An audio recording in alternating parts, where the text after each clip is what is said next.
only these main streams like we had now. Że jest w chórku, nie?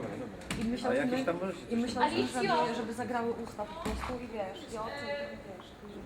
Say hello, you're in the official photographer for the making of video. Że wiesz, dlatego mamy inne fryzury niż tak jakby normalnie, nie?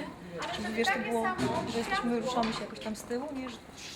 A potem na detalach. Myślałyśmy bardzo, żeby na detalach, bo wiesz, że jest ręka, że tam coś. What's this? Ooh, come here with me. Come on in. What's this song about? Song. Yeah, what's the song about? It's a kind of sad song because, a friend of mine,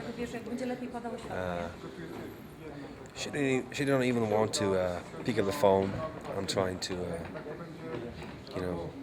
get a message from her.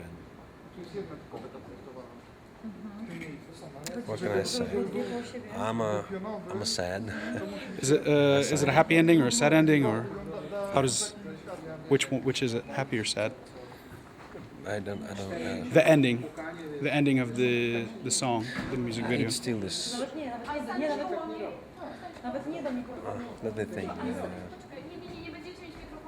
No właśnie to chodzi. I'm still wondering if she came back to me.